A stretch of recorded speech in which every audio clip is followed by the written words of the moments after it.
Hello and welcome back to English Today. This is DVD 11 and the third DVD of your lower intermediate level.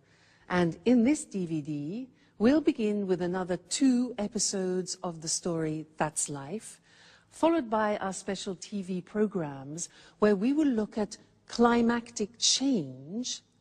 And then in our cooking program, we'll talk about planning meals.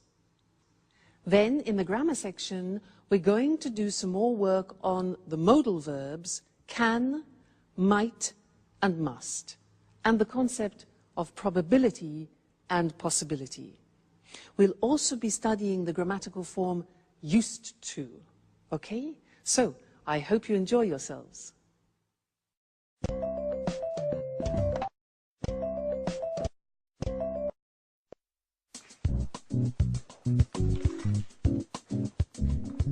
Good morning. Alice, is Anne at home? I just met the postman and this package is for her. No, she's not in now. My, what a large package. Please be careful.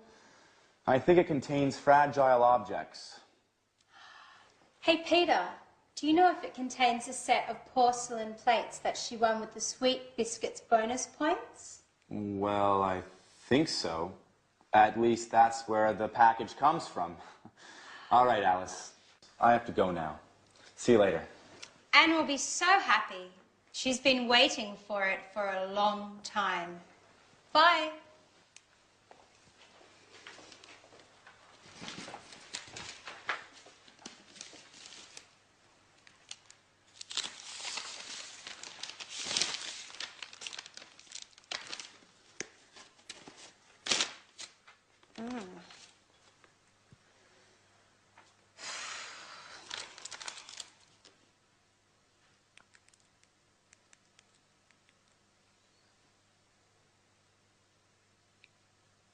Hello, Anne. This is Alice. I've got great news for you. Your set of Chinese porcelain has arrived. They're beautiful. No, I opened it. I'm sorry, Anne. I just couldn't resist. Oh no, Anne, I'm so sorry. It broke. Okay. I'm not allowed to touch any more plates. You're absolutely right. I'm so sorry. Bye.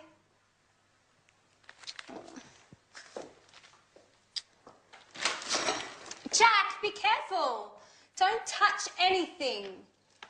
This packet contains Anne's set of Chinese porcelain. I hope you didn't break anything. I already broke a plate. And guess who heard me breaking it? Anne. Oh my. I didn't notice anything. Well, you should look where you are going. I'm sorry. What are we going to do? Well, let's get ready for Anne to lose her temper. Who knows? Maybe she'll forgive us. She can't get that angry. They're just plates. Remember, we can't cook. If Anne gets angry, we'll have to learn to cook. That's true. I've got an idea. Let's go get something from the local takeout place. Then we can pretend that we cooked dinner. She might be happy and forget about those plates. That's a great idea. Let's get going.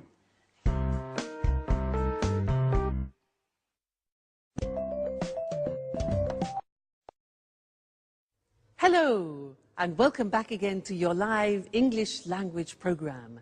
And I want to talk to you more about can. Now, how do you express can in the future or in the past? Can in the future. Do we say I will can? What do we say in the past? Now this is interesting because it's very strange. We use the verb to be able to. That's what I want to look at now with you on the language screen. To be able to. Isn't that strange? We have learned to use can in the present. We've had examples like I can cook, can you cook, and the negative I can't cook. Now, when we talk about ability in the past, everything changes, and we need to use this verb to be able to. When that goes into the past, we say, I was able to cook yesterday. You see, the verb to be goes into the past. I was able to cook yesterday. Strange, eh? Another example, the question, were you, past tense of the verb to be, were you able to cook? And the negative is, he wasn't able to cook. So, can, in the future, we use to be able to, and in the past, to be able to. So, was, were, able to. The future, let's look at that now. You want to say can tomorrow, so we use to be able to and say, I'll be able to cook tomorrow. I will, I'll be able to cook tomorrow. The question becomes, will you be able to cook? And the negative, remember the negative of will, good. I won't be able to cook tomorrow. So isn't that interesting? When you want to express ability in the future and in the past, you need to use this verb to be able to. Now there's one more thing I want to tell you about, and it's about permission.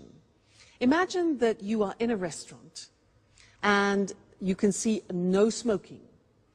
The person next to you starts smoking. Now, it's a rule and a regulation that you can't smoke in a restaurant. So what do you say to that person? In English we say, excuse me, you're not allowed to smoke here. You're not allowed. See that? You're not allowed. Now that pronunciation is difficult. Allowed. Okay? You're not allowed to smoke in here. For example, if you go to a museum, often they say no cameras. So you're not allowed to take photos. Okay? You're not allowed to take photos.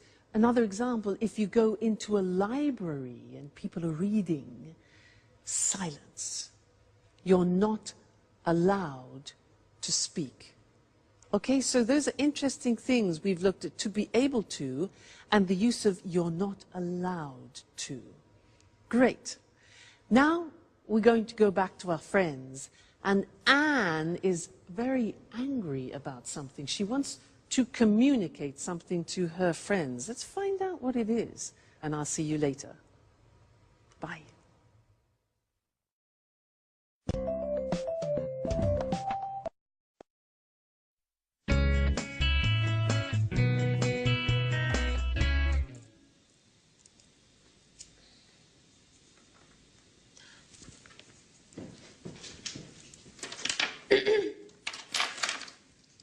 Hi, Anne. What's that you're holding? Hello, everyone. Listen. We need some rules in this house. Living together means obeying some rules. I've written this list of house rules that every person who spends time in this house must follow. No one is allowed to leave this living room until they read and memorize these rules. Bad day, huh? She's right, Jack. Anyway, Anne, dear, what about these house rules? First of all, don't call me Anne, dear. Now listen. Rule number 1. You must never, and I stress never, open my post. Rule number 2. From now on, clean the house at least once a week. Rule number 3. We have to take turns washing up. Rule number 4. Okay. We understand. You must be angry. Well, yes, Jack. I'm very, very angry. I was really looking forward to getting that set of Chinese plates. I saved bonus points for a year eating the same stupid biscuits, which, for your information, I can't stand anymore. I just kept eating and buying them in order to get the set of Chinese porcelain. All for nothing. Oh, please forgive us, Anne. Just tell us where to go and we'll buy you a new set. Well, that's not possible. They were handcrafted in Shanghai. And they cost a fortune. Okay, we'll do our best to make it up. Somehow. Now sit down, Anne. You must be exhausted. Jack and I made dinner for you. You don't have to do anything. We thought of everything. Really? What? You made dinner for me? Yes, Anne. It was the least we could do. Well, okay. I'll forgive you this time. But I warn both of you that I want more discipline in this house. You can't do what you want all the time. We need some rules. Oh, don't roll your eyes while I'm speaking to you. Okay, Anne. You're right. Rules are important. But it's also important to laugh a little. Oh, ha, ha, ha.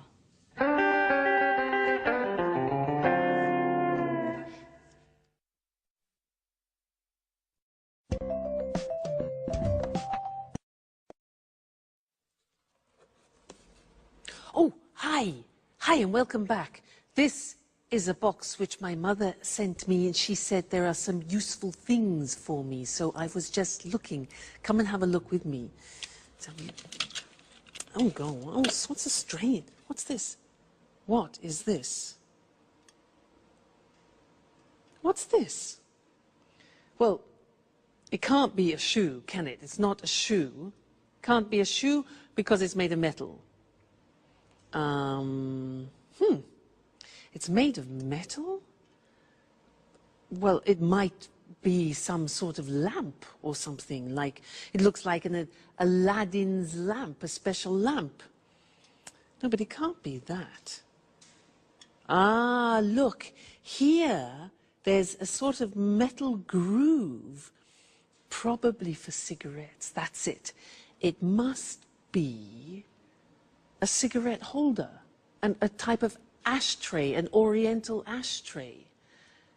How unusual. That's very typical of my mother. Useful, though. Now, did you see the language that I used? I said, it can't be a shoe. When I say it can't be, it means it's impossible. It's impossible, it's too small, and it's metal. So it can't be a shoe. So I'm talking about probability and possibility, okay? Then I said, well, it might be a magical lamp. Now, might is when you're not sure. Might is M-I-G-H-T. It might be a lamp. So when you're not sure, you say might. Then I said, no. It must be an ashtray. Now, when I say it must be, it's because I'm absolutely sure that the possibility of it being an ashtray is certain, okay? So 3 possibilities. It can't be, might be, and must be. So let's have a look at the other things in the box. Ashtray. What is this? What's this? You see this? Well, it can't be, I mean, it looks like a negative from a film, doesn't it? No, it can't be a negative because there are no images. Well, it might be, you know, I just don't know. I mean, it might be some sort of special sticker that you put on things, but it hasn't got any glue. I don't know what it is. Just a minute. Look, here's something explaining it. A forehead thermometer. Put it on your head and it reads the temperature. What? Let's try that. So I put it on my head like this and said, hold it on your forehead and it tells you your temperature. Let's have a look. 37. Whew, that's hot. It is. It's a thermometer. Incredible. Now that is very useful because it's small. So interesting. Next thing, what's this? Look at this. Now, it's shiny and it's silver, but it can't be a mirror because I can't see myself. Can't be a mirror. What can it be? Oh, I know. It might be for under glasses. You know what I mean? When you lay the table and you have glasses, sometimes you put it under to protect the tablecloth. Well, look what I have here. So this, for example. Yeah, but it's a bit strange, isn't it? I mean, it can't be that, really. Not made of metal like this. It must be, I don't know again. Wait a minute. Here's the box. A drop stop. A drop stop. It must be something for pouring then. Let's have a look. You put it, let's try. I just so happen to have a bottle here. And it says, put it on the bottle like this. A drop stop, so it stops things from dropping. And pour out the liquid and there are no drops. Let's try that. Let's try. Wow! That works. It doesn't drop. So it must be something for stopping drops. You can see. Fantastic. My mother is a genius. She is full of amazing ideas. Thanks, Mum. Let me show you the language that I was using then. We were talking about probability and possibility, and the first thing that we can talk about is when you are expressing strong probability, is when you think almost certainly you know what something is. So it must be an ashtray. So when I use must, I am 100% sure of something. It must be an ashtray. Now, if you are sure that it isn't something, that it is totally improbable, 100%, the opposite is it can't be. Like that. I said, it can't be a shoe, it's too small. So it must be, it can't be, and then if you're not sure about something, we use the simple verb might. Look at the spelling, M-I-G-H-T. It might be an incense burner, for example. We can also say it could be. Might, could, both express uncertain probability. All right, so this is very useful when you are making deductions.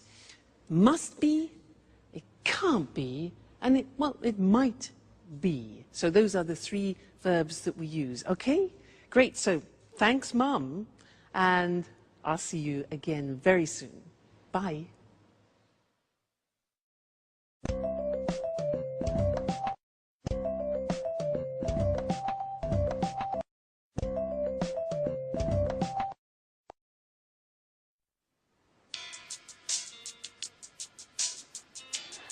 Hi, everybody. What's on TV? Jack, just a minute. It's almost finished. Excuse me.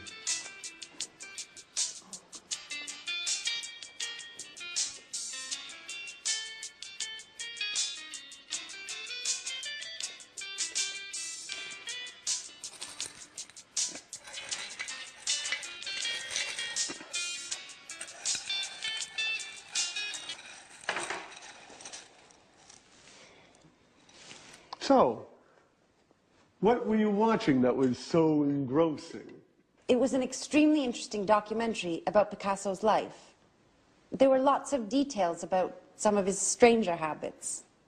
Did you know that Picasso preferred painting women with 4 eyes? No, I had no idea. And that he had lots of different types of dogs. He used to give only dogs to his friends. Strange, isn't it? And that he liked eating Italian cake at Christmas. Well, I also go crazy for Italian cake at Christmas, and my name isn't Picasso. By the way, where is our resident artist, Alice? She left early this morning. She said that she had something important to do. She wouldn't tell me what, but she did say it was none of my business. You know how she is. That's strange. She usually leaves late.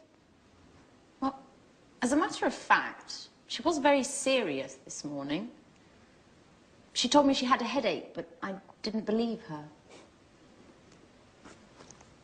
Oh, look.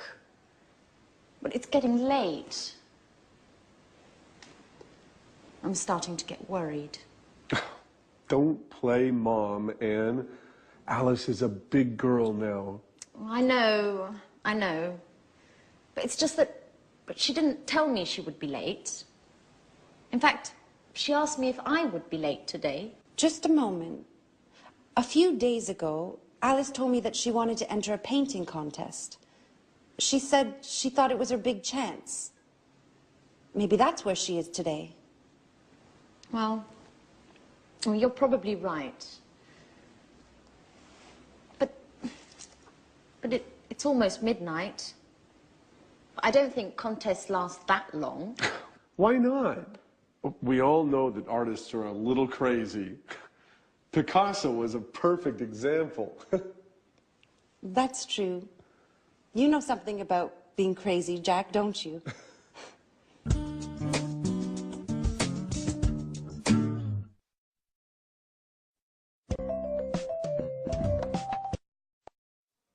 Hello again.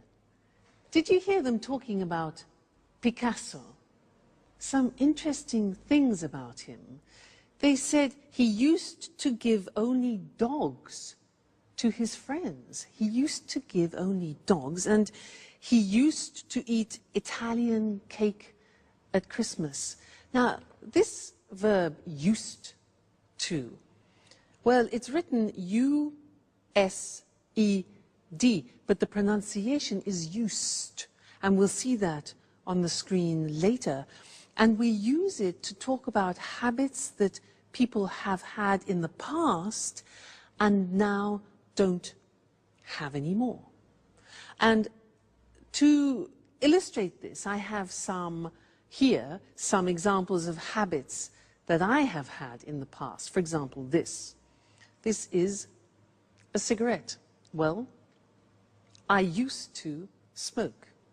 Now that means that I did smoke in the past, but I don't smoke anymore. I stopped the habit. I used to smoke, okay? Look at this tennis racket, haha. I used to play tennis. I was quite good, actually. I used to play tennis, but then I stopped. I didn't have enough time, too much work. You know how it is. This, now look at this. Look at this. This is fur. I used to wear this.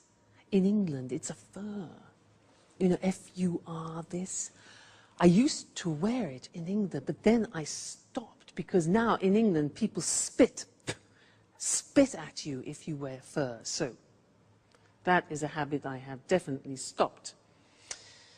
Now these are vitamins. Now, I didn't used to take vitamins in the past. I didn't used to, but then my mother, my mother's fantastic.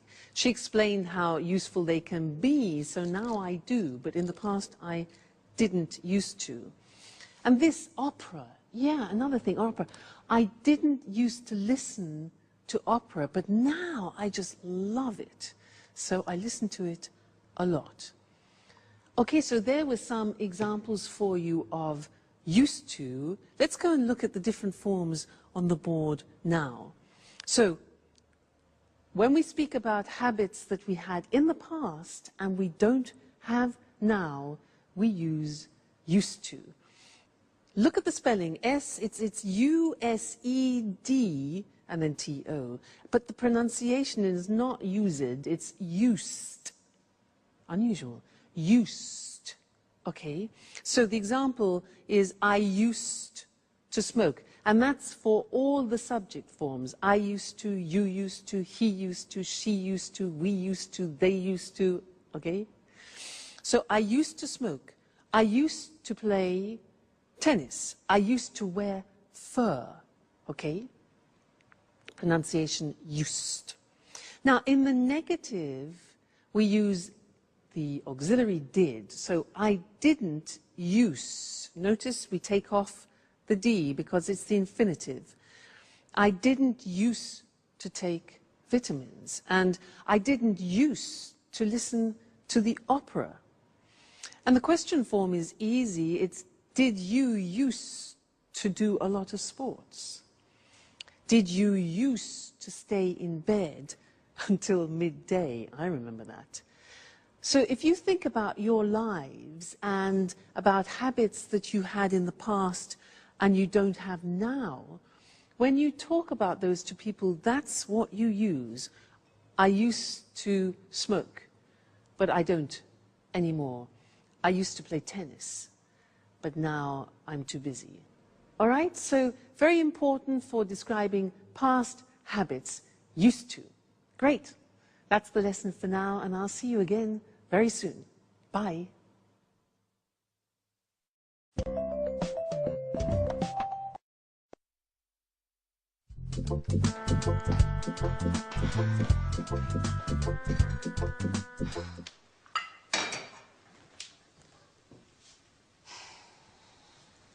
Good morning, Alice. Where were you last night? We were getting worried. Good morning. It's a very... I thought it would be the... Why? What happened? Well, I took part in a young artist competition. Good morning, Alice. Where were you last night? We were getting worried. Good morning. I'd prefer not to talk about it. Why? What happened? Well, I took part in a young artist competition. I thought it would be the perfect occasion for me to show my talent. So? How did it go? You made a great impression, didn't you? Well, no.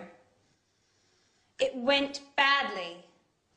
They said that I wasn't cut out to be an artist. But the jury was made up of incompetents. Maybe no one appreciates my talent. Oh, come on, Alice, don't take it so badly. You know you are a genius, right? That's all that matters. Yes, just like Van Gogh, who, by the way, only became famous after he had died. Maybe that's my destiny. Maybe you're exaggerating, just a little bit. I mean, Van Gogh, but you don't really think you're in the same league, do you? And why not? No one appreciates my talent either. Anyway, I want your opinions. Wait just a moment while I get something.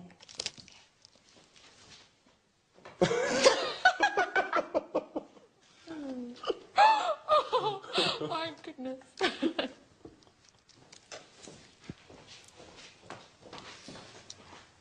Here you go.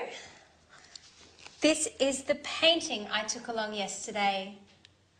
What do you think? Isn't it beautiful? It's... it's interesting. It's a very unique painting. Yes, unique is the right word. Alice, you know I don't really understand art, don't you? What does it represent? That's the same question they asked me yesterday. I can't believe that. It's so clear. It's a painting of a man and a woman walking hand in hand. Oh, I see. Mm-hmm. Well, the truth is, it's a bit difficult to see. I mean, at first glance, it looks like a whole lot of mixed up colors. Come on, Jack. You just don't understand abstract art, do you? Well, now I understand that neither of you has any appreciation of fine art.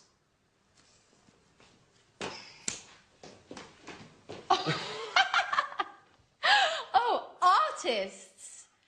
Never tell an artist what you really think.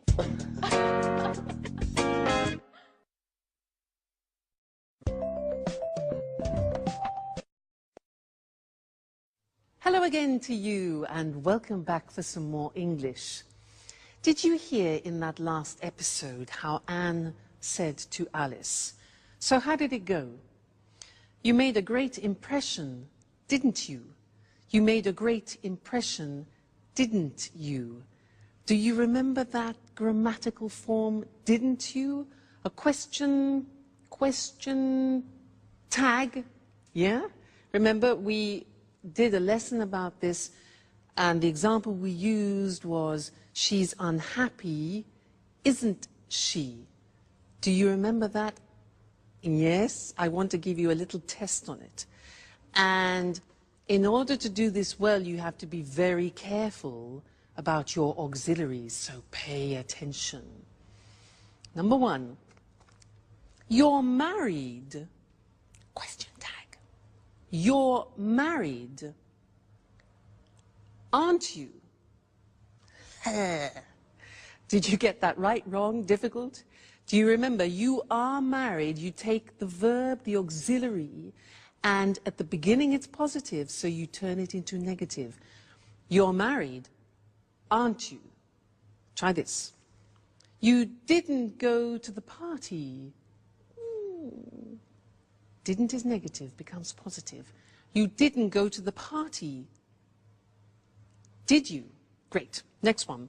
He lives in Paris. He lives in Paris. Lives, simple present. Auxiliary. Yeah. Doesn't he? He lives in Paris. Doesn't he? Okay. They aren't French. Aren't. They aren't French. Positive. Are they? Great. Next one. She went to the cinema. She went to the cinema. Auxiliary past tense. Positive, negative. Didn't she? Okay. She went to the cinema, didn't she? All right. You don't like him. You don't like him. Negative. Do you? You don't like him, do you? Great. They were enjoying the show. They were enjoying the show. Past continuous. Weren't they? They were, weren't they? Great. He's coming tomorrow.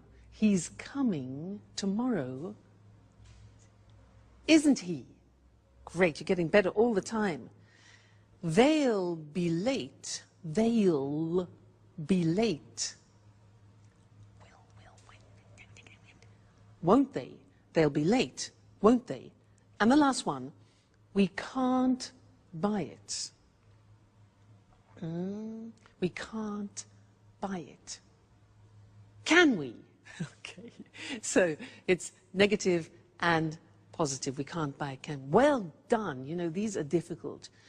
Only if you know your auxiliary verbs can you do these question tags. So congratulations. We're making progress. Great. So I'll see you in the next lesson very soon. Take care and enjoy studying. Bye.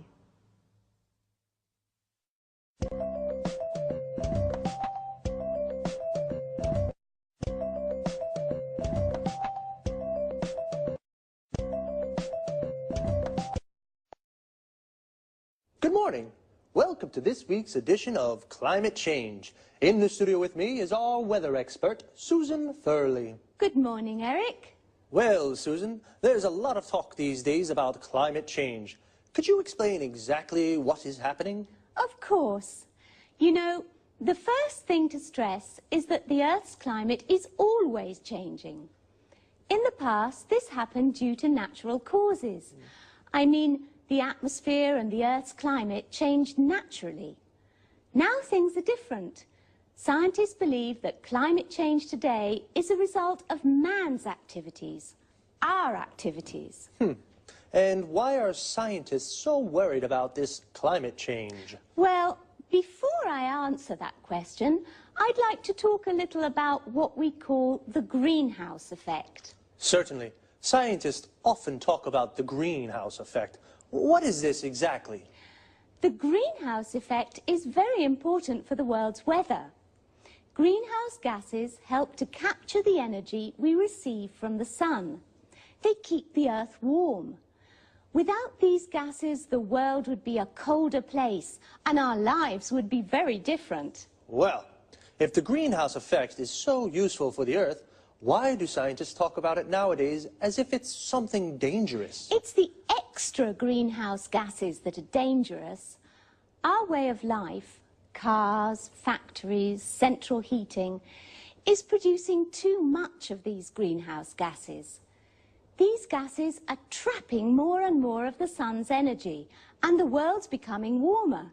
Is carbon dioxide one of these gases? Yes, carbon dioxide, CO2, is one of the main greenhouse gases. Carbon dioxide is produced when we burn coal and natural gas. The problem is that over the years, the concentration of carbon dioxide in the atmosphere has increased enormously. So, to stop global warming, we need to use less coal and natural gases. Exactly. But not only that, we also need to plant more trees, and we must stop destroying our forests because they take carbon dioxide out of the air. Is there anything else we can do? Well, governments around the world need to encourage the use of renewable energy sources.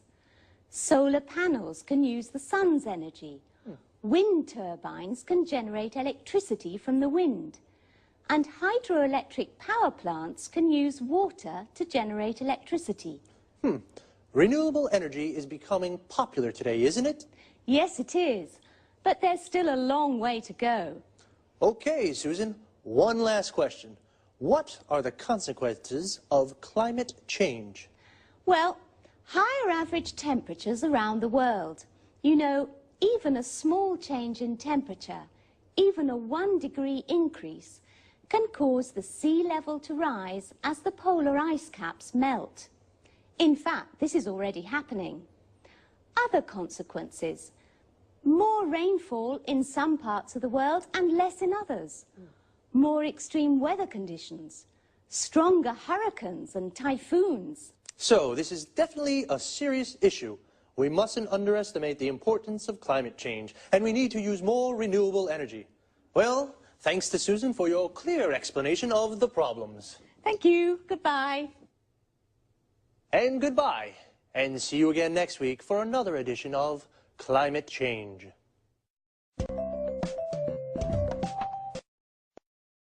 Okay, now let's have a look at all the terms and expressions we use to talk about the weather and climate change. Firstly, climate change is the term we use for the changes to the world's weather. For example, higher temperatures and more rainfall. Rainfall is how much rain there is, the volume of rain that falls. And I finally understand what the greenhouse effect is. Well, a greenhouse is a transparent house, usually made of glass, where we grow plants. It gets very hot in a greenhouse. In fact, the greenhouse effect is the gases in the atmosphere that trap the sun's energy, causing an increase in temperature of the world. This is what we call global warming, the world becoming hotter. The atmosphere is words for the gases that cover the world. The main gases are nitrogen, oxygen, and carbon dioxide. Now, carbon dioxide is one of the main greenhouse gases. These are the gases responsible for the greenhouse effect. The carbon dioxide in the atmosphere is increasing due to man's activities, so we have to do something to reduce it. We use the expression due to say as a result of. Susan said we should use more renewable energy sources. Renewable energy is energy from the sun, the wind, and water. For example, solar panels generate electricity from the sun, and wind turbines generate electricity from the wind. The verb to generate means to make. Well, renewable energy is becoming popular today, which is good, but there's still a long way to go. This expression, there's a long way to go, means that there is still a lot we have to do before we reach our objective, which is to reduce global warming. We've run out of time, so that's all for now. See you soon.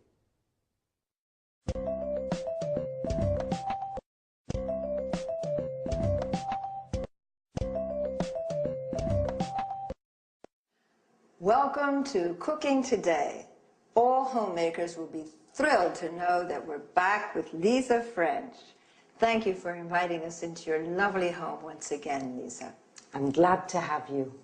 Now, Lisa, Leslie Forbes from Newcastle-on-Tyne is desperate. Her family's always complaining about her cooking. They say it's really, yucky, and they sneak out to get junk food. How can she make her meals more appetizing?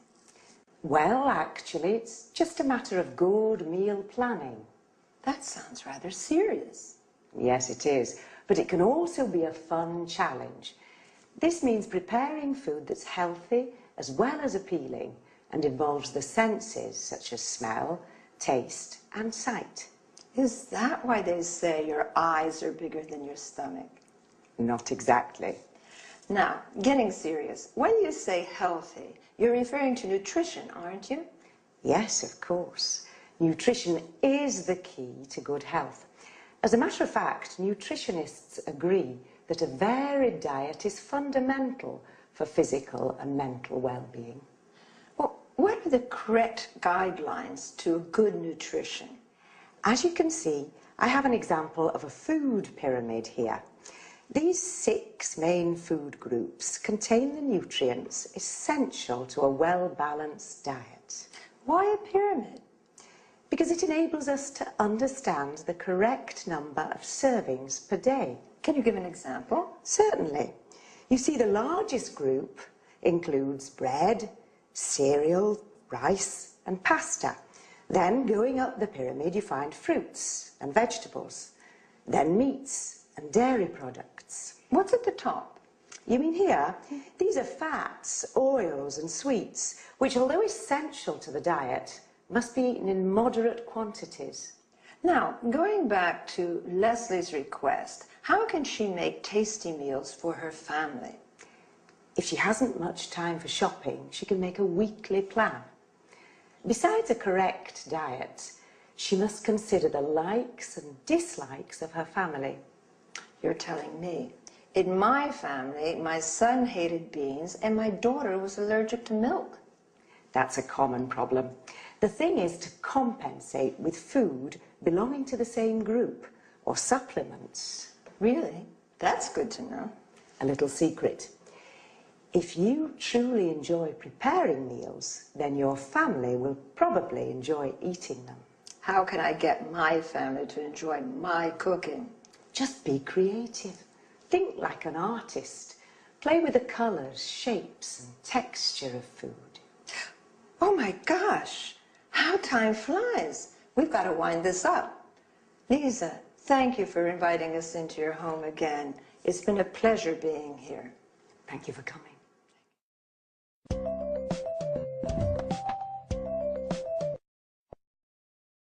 And now, let's pay attention to some expressions used in the dialogue. We've talked about meals, breakfast in the morning, lunch at noon, dinner, or in the U.S., supper at night. In the U.S., a dinner is the main meal of the day, even at lunchtime.